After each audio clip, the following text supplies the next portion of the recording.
Welcome to Lombardi Live, where every Tuesday you get to learn from the life experiences of the greatest drummers in the world. And my very special guest today is not only a great drummer, he's truly a legend. And he's in the elite group of drummers who have become famous personalities. You know him from Bruce Springsteen's E Street Band, the Conan O'Brien Show, and his own Max Weinberg 7. Since I've given away his name, join me in welcoming Max Weinberg. Max, thank you for taking the time. Well, Don, it's a pleasure to be with you, as always, whether over lunch or in your facility or here online. I'm happy to be with you. Thank you. You know, as time goes by, they say it goes by faster as you get older, and I'll attest to that. It goes by faster as you get older, as the years have gone by, and we've missed a few of them because I know you'd prepared for tours that were canceled and prepared again and canceled. And I think you're preparing again, and it's going to happen this year, correct? Well, that's right. You know, Don, as I've gotten older, I'll be 72 in a few short months. I subscribe to the maxim, you might say, of my trainer, whose name is Giovanni Roselli, down here in Florida. And he says, if you stay ready, you don't have to get ready. And as I've gotten older as a drummer, and the physicality that it takes to do 3-4 hour shows 3 or 4 times a week, I really think that's the key. And that doesn't mean you're muscle bound, but what that does indicate is that you've taken care of yourself. You do all the things that athletes do, which is eat correctly, sleep as much as possible, hydrate. Because drumming, whatever level you do it at and whatever genre you might be performing in, is extremely physical. And your experience growing up at an early age, you know, talking to drummers, more than any other instrument, I think, they're attracted to it at one point in their life. There seems to always be a pivotal moment when they saw someone or like they knew they wanted to be a drummer. I don't know if that happened so much with I wanted to be a saxophone player because I saw that guy play cello or saxophone, but was there a moment growing up where you just had that kind of like, that's what I want to do moment? Well, there was definitely a moment in my young life when I drew to the drums, or I should say the drums drew me to them. And back in the early 50s, it may have been 54 or 55, the great Cuban band leader, Xavier Cugat, had a 15-minute TV show. And he was a bit of the model for Ricky Ricardo, Desi Arnaz on the I Love Lucy show. And at one point, he was a violinist, but at one point, everybody in his band played a conga drum, whether it was a large one or a small one.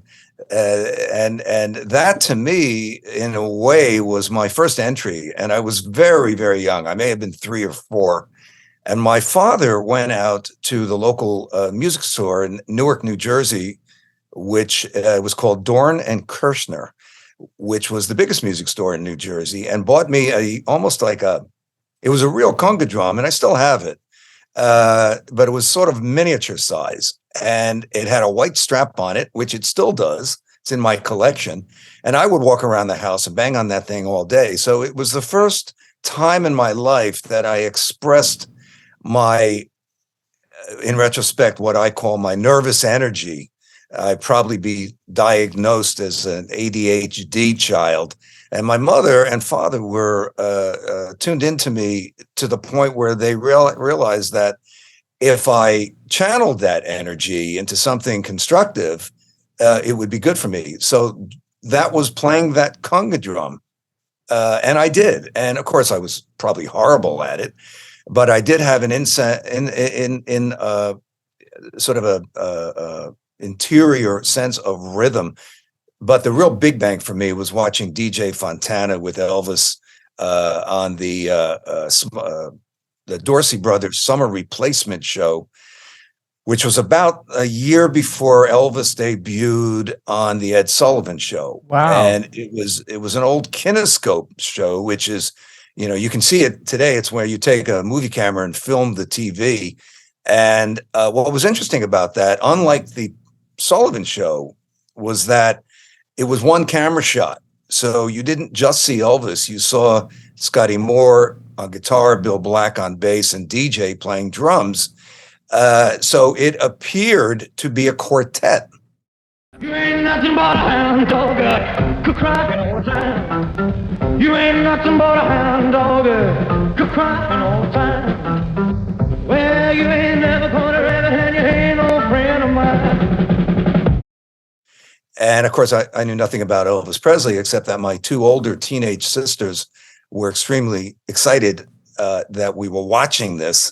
And I was about 4.5 years old at that point, but it made a big impression on me, particularly the song Hound Dog, where there's that big drum break, that triplet drum break in the between the verse and the chorus, or the chorus and the verse. And that for me was the big bang moment. And I was very fortunate to grow up in that era, because, and you know, when I was in school as a kid, you were either an athlete or you weren't.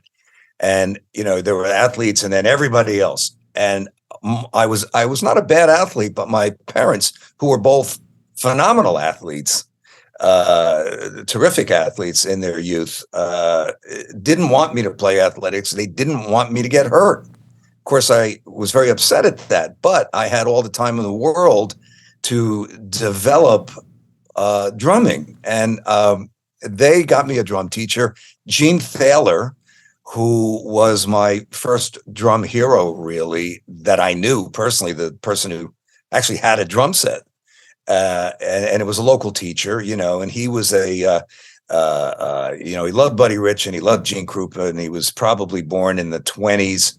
And he had one big moment in the spotlight when he played drums on the Kirby Stone Trio's song of "If I Knew You Were Coming, I Would Have Baked You a Cake," which actually was a top 40 hit on the radio. And he taught all the local kids, and he was a real believer in rudiments. So as I didn't have a drum set for many years. Actually, I didn't have a drum set, and I didn't even have a drum pad, but I played with sticks on my bed. And I realized that and it was an interesting kind of confluence of two disciplines. I did practice, and I realized that the tighter I made the bed, the more rebound I got off the blanket. And I didn't know anything from technique or rebound, but I knew that it seemed to make it easier. And I had to learn how to control that. So tied that in with my drum lessons at an early age. It was a great time because there were no distractions, unlike today. There were literally no distractions. So I was able to sort of go headlong into playing the drums. I appreciated the lessons, but I wanted to go out there and play, and I did. And I was very fortunate in getting hooked up with a local wedding and bar mitzvah band leader in Essex County, New Jersey, named Herbie Zane.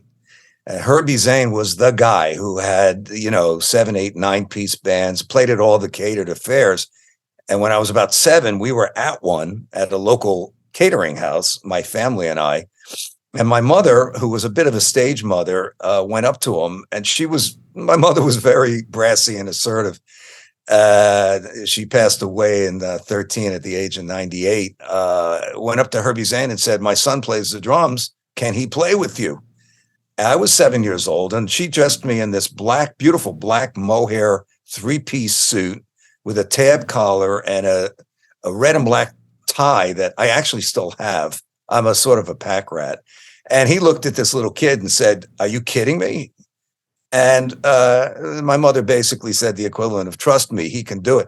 So I knew how to play When the Saints Go Marching In. I did a little, rat-tat-tat, and I could carry a swing beat, a dotted 8th and 16th note beat. And the Herbie Zane got such a kick out of it.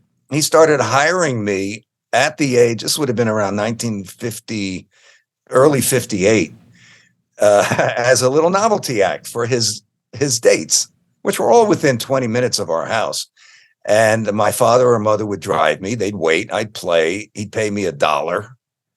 And $1 in 1958, that could go a long way. At your age, for sure. Milkshake. You can buy a hamburger milkshake and a model car for $1. So I always equated drumming with the ability to go out and actually make it a revenue producing endeavor from a very early age. And when my family's business had ran into difficulties in the 60s, the fact that I could play and was playing and was working steadily from the age of 12 onward was a help to my family. Wow. I think you did some things I heard in that story that came your way naturally that evolved out of a lot of other great drummers' experiences too. Buddy Rich was known to be playing on chairs and diners that had soft surfaces on them, I heard, for hours and hours. And that ability of playing on your bed probably developed a certain amount of your chops.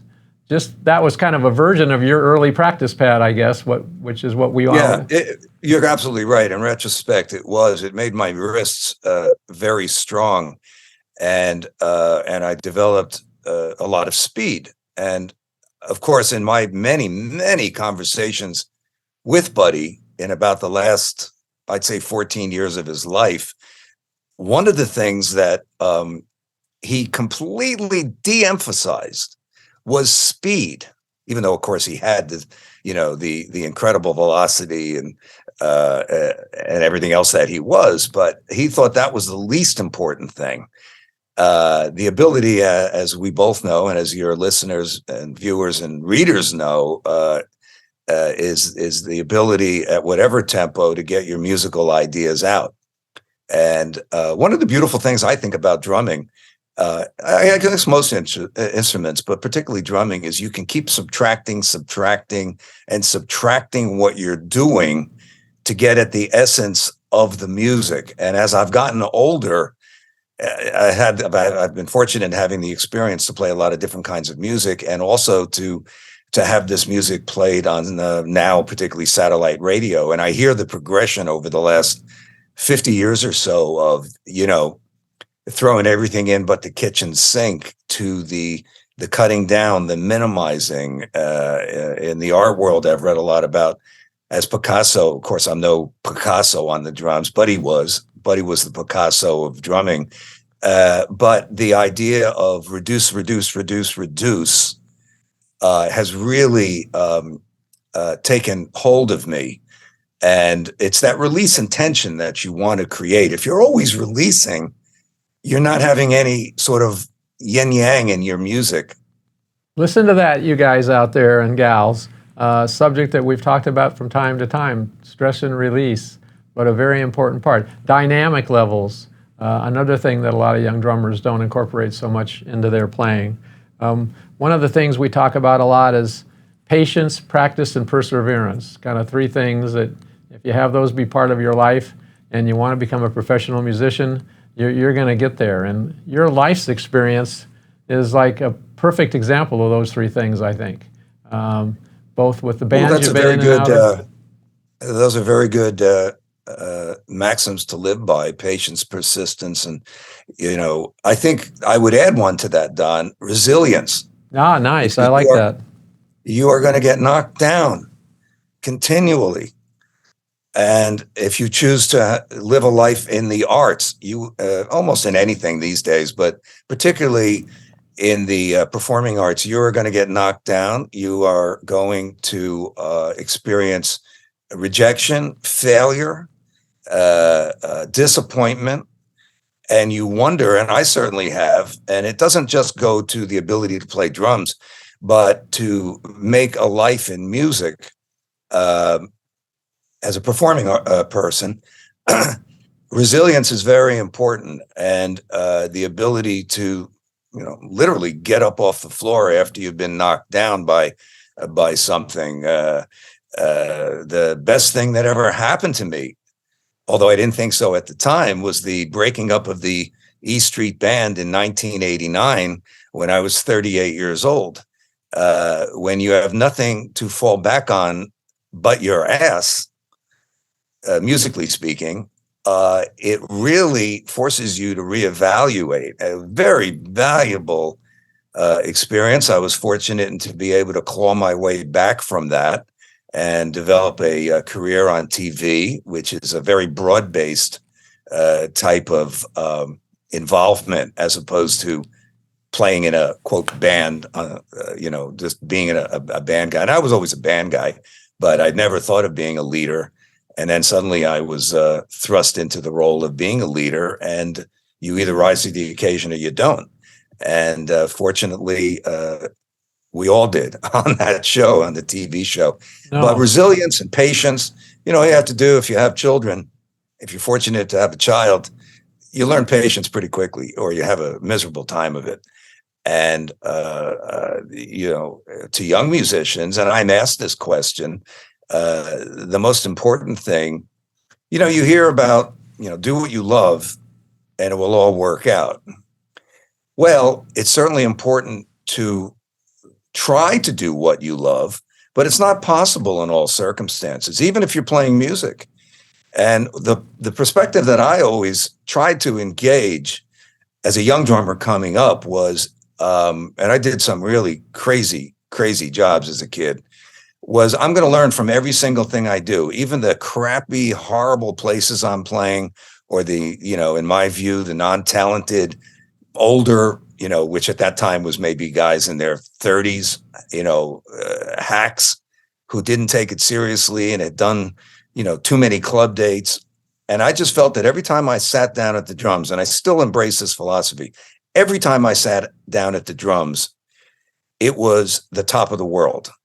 I never, ever, I can honestly say that I never, ever, no matter what the gig was, didn't give 100%. And I never made a judgment about the music I was playing. I don't care if it was circus music. I love all music, and I loved interpreting music that I'm asked to play on the drums, because it's a challenge, particularly stuff that's not in your wheelhouse. One of my greatest experiences was on the late night programs. Every Christmas, Tony Bennett would come on, and usually with his own group. One Christmas, he was booked on the late night program in New York City at NBC, and I had this little day bed in my dressing room. I was taking a nap. Suddenly, there's a knock on my door that I got to come to the set, and Tony decided he didn't, at that particular appearance, didn't want to use his own band. He wanted my 7-piece band to back him up. It was the most nervous I'd ever been. So, the sheet music is out. And fortunately with that job, there was always this apprehension about, reading sheet music. So you do it every day, you get really good at it. And it starts to look like, you're reading the newspaper. But so the charts are there. And, this is the first time I knew him real well. But it's the first time I got to play with him, and I was as nervous as could be when the red light went on, and we played 2 songs, and I must say it swung, and he leaned over, and this was heard on camera. He leaned over to me, and it was such a gracious, gentlemanly thing to do, which is the essence of Tony Bennett. He leaned over and he said, "Max, we should take this on the road." Of course, an impracticality, but it was such a generous, gracious thing for him to say to me. And so that was sort of like, my mother was very, very strict about, when you show up, you be professional, you shave, you wear a jacket and tie if that's appropriate. And at most of the jobs I did in the 50s and 60s, you wore a jacket and tie. Professionalism was the most important thing, to where people can count on you. And Don, you know this as well as I do, that it seems most drummers, except for the obvious examples of rock drummers who have imploded, and other drummers, of course, but drumming is like being the goalie on a hockey team, or the center on a basketball team. It's the last line of defense. So it helps if you take that responsibility very seriously. Yeah, we often say between ourselves, the drummer is the leader of the band, whether they know it or not. It helps if the drummer knows that, and you have to grow into that role. But and the drummer may not be the titular leader of the band, as I was on TV, or in, the shows I do outside of Bruce and the E Street Band. But if you ask any lead singer, lead guitar player, writer, they know that the drummer leads the band. The drummer might not be given the cues, but the drummer, as the center on a football team, leads the offense. It's the same exact thing. There are lots of sports analogies that I think are appropriate for the study of drums and the performing of drums. You had told a great story to me at one point, which has probably been documented on many occasions, but I often tell it because I think it's important for kids to understand. When you auditioned for Bruce, you had an experience from your times as a pit drummer in a show band of being able to, what they call, catch the artist who's in front of you. Yeah.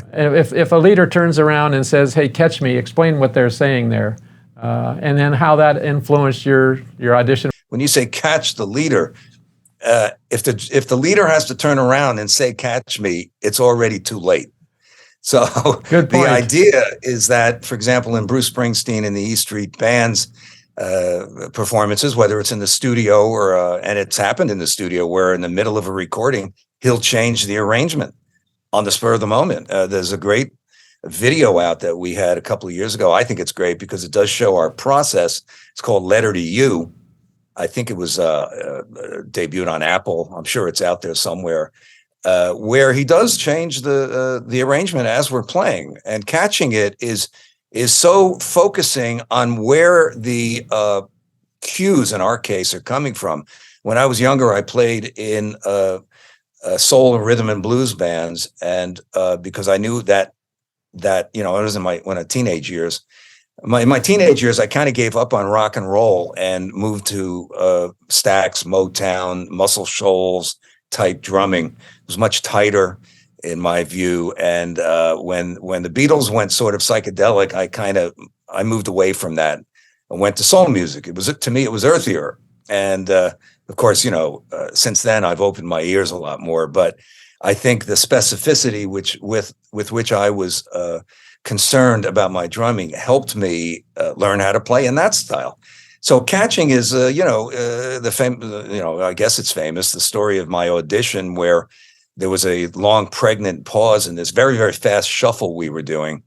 And Bruce stopped the band and gave a cue, sort of like safe, like bop, like that, and made it real obvious. And if you didn't if you didn't catch it, and I didn't know him, if you didn't catch it, he did it again. He did it a third time. If you missed it the third time, you were out of the, you were out of consideration. And something like 60 drummers went down. And as you say, I had a lot of experience playing in circuses, in backing strippers, backing, when those kinds of gigs, existed, playing on Broadway, where the drums were used for what they used to call business, a cowbell or a ratchet or a slide whistle. Traps, that's how Traps got the name. And so I caught that. That was easy. I was watching him and he gave a cue to stop. That was simple. And then there was a long pause. And then he threw out his arm like to the right, like that. And when he did that, I hit a rim shot on the snare.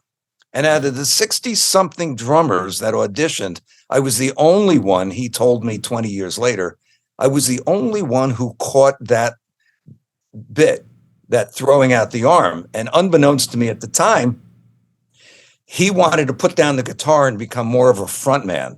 He was playing, he was the only guitar player in the band at that time. And about a year after that, Steven Van Zandt joined the band, or I said should rejoin. I should say rejoin Bruce. But it was that moment. That's what got me the gig, that I was paying attention. And there is your history, taking whatever gig you might have done where you sought the experience of knowing how important that was. And it was so intuitive to you, it was just like, hey, that's what you do. I'm the drummer. That's what he does. That's what I'm supposed to do. Yeah, if a dancer kicks, you hit a cymbal. Yeah. It's really basic. And that world doesn't really exist anymore to a certain degree. It certainly did when I was a kid. I caught the, at my age, I caught the sort of last of the golden age of that, where, the great, every time you saw a band on TV or an orchestra, they were wearing tuxedos or suits. There was Basie or Buddy's band or the Tonight Show Orchestra. These were all incredible musicians, and it was a profession, and accent on the word profession. And you are a proud papa with another profession as your son is carrying on his career.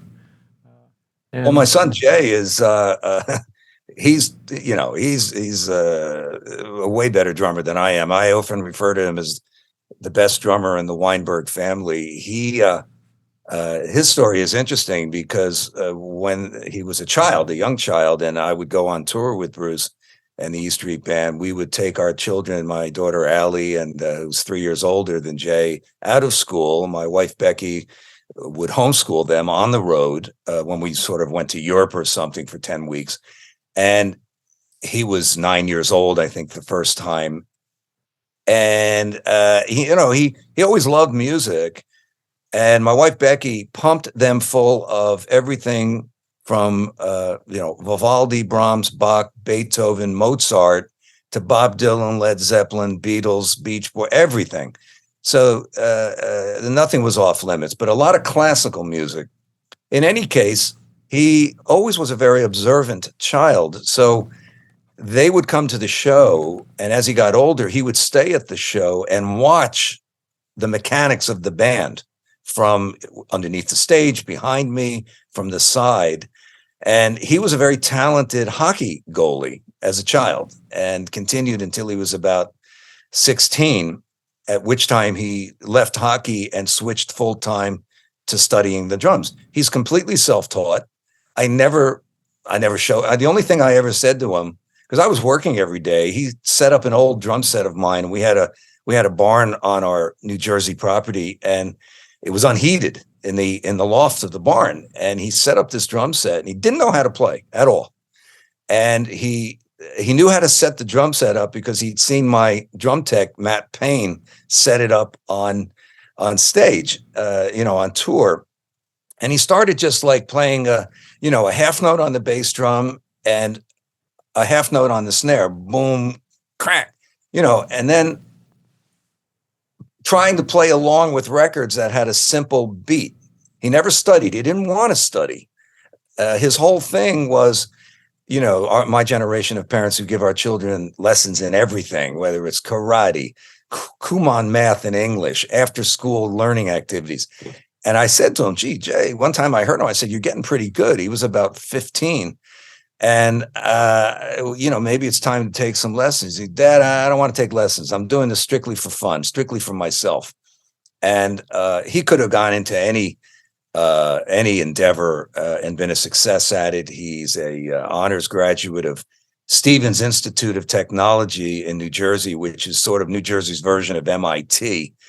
And, like I said, graduating with honors while he was playing. And, he started basically with punk music, and then Metallica and sort of the classic metal bands. His favorite band was, coincidentally, ironically, Slipknot.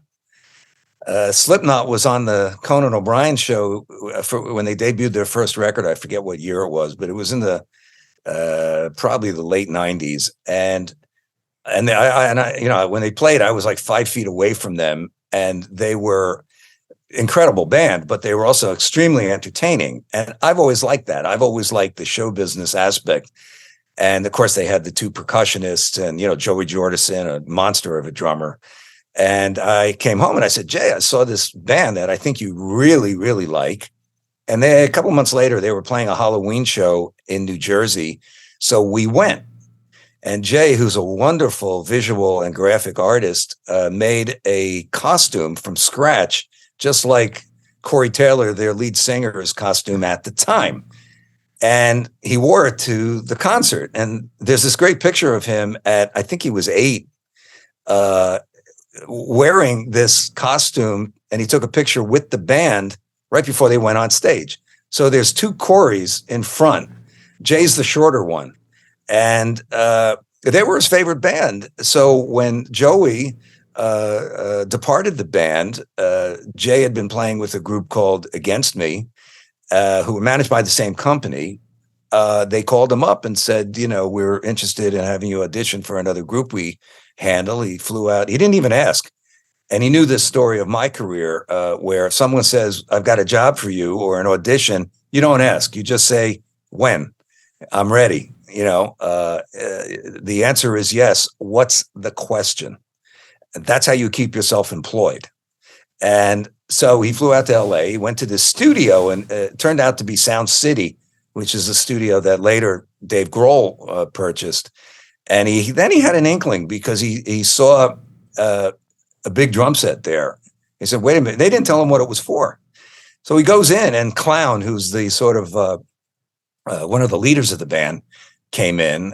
He plays percussion, Sean Crahan, and of course, then the jig was up. And the thing about Jay was he knew all their songs, every single one of them, every single beat.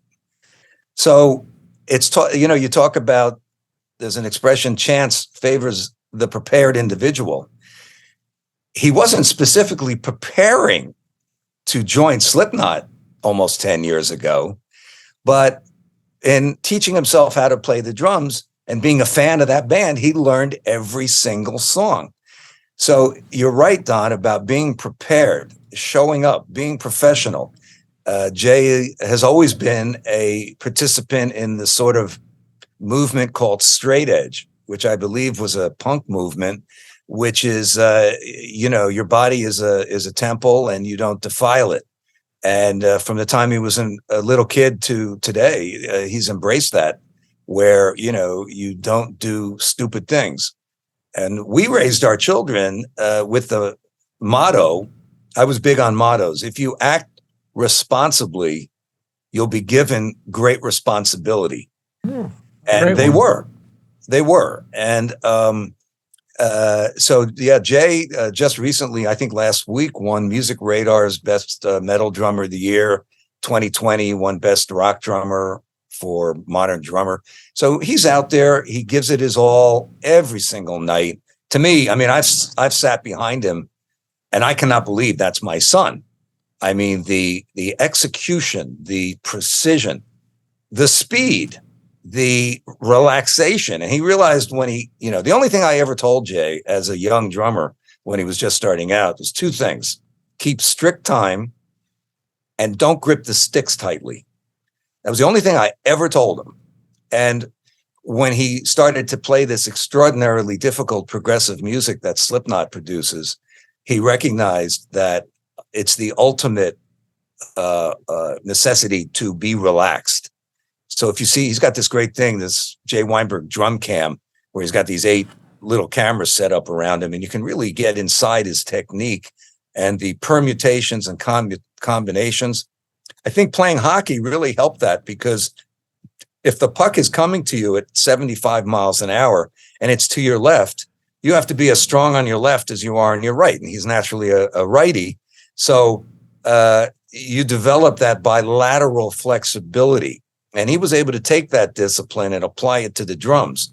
So it's quite impressive. And, he's got that big drum set with a lot of cymbals. I sit behind it. I'm completely confused and lost. I can't make heads or tails of it. And, I once had the great experience of sitting in our friend and your associate Terry Bozio's office at DW, where he had his humongous drum set.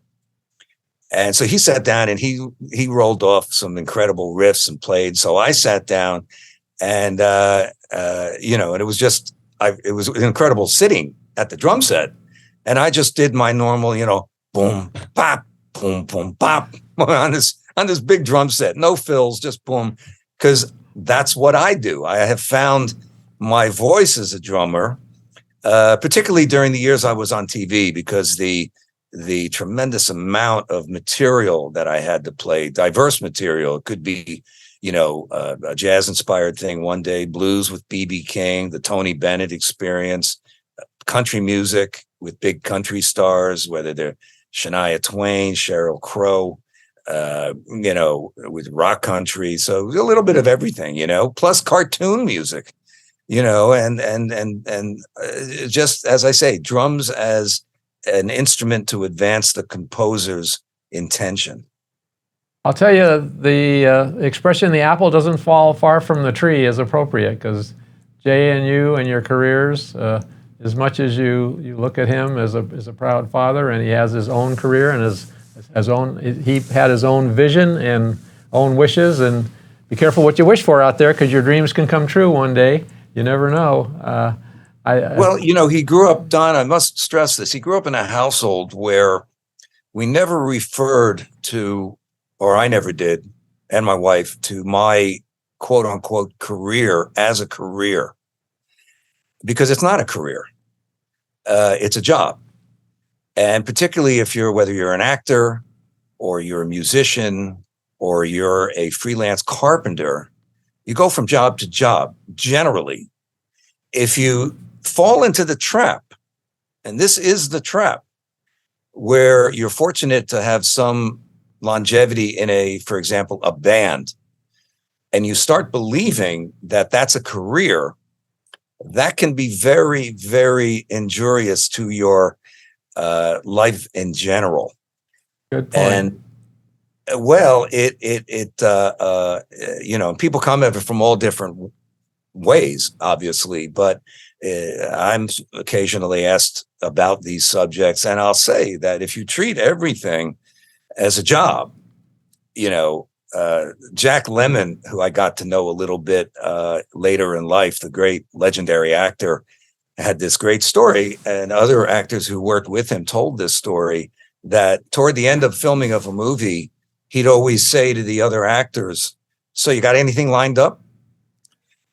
And that to me, I first met him in 1993. And he was sitting around with literally a bunch of musicians and actors. And when he said that really put into focus for me that, you got anything lined up? It's always, don't wait for that phone to call yourself. Nobody's going to represent you better than you represent yourself. And you have to do the groundwork, and you have to be flexible and resilient. Flexibility, like, our good dear friend Jim Keltner, who has managed to really, one of the few guys who's carved out a career, not just a job. And, he famously was fired from Gary Lewis and the Playboys. And if you look at it, there's an old clip of Gary Lewis and the Playboys from Ed Sullivan with Jim Keltner on the drums playing Just My Style. And of course, Jim was, incredibly talented and a real bebop drummer at the time, and I guess was overplaying or had some musical opinions. He was only 18 or 19. He was very early in his career. And of course, he went on to have and continues to have this amazing, illustrious career, besides being one of the greatest drummers in history. Yeah. But you go from job to job. You got to be clever. You got to figure out, okay, as George Harrison wrote, all things must pass, all things do pass. So prepare for that day when, I've been on top of the world and then I've been at the bottom in the valley. And, the most shocking thing professionally that ever happened to me was when the E Street Band broke up. And I was someone who had been prepared for that at the time. But it was still this was in 1989, incredibly shocking. It wasn't a surprise, but it was a shock. It was like cold water and the trapdoor opening. So to all the young musicians, whatever your instrument is, I do encourage them to look beyond the confines of what you're doing while staying intently focused on that which you are doing.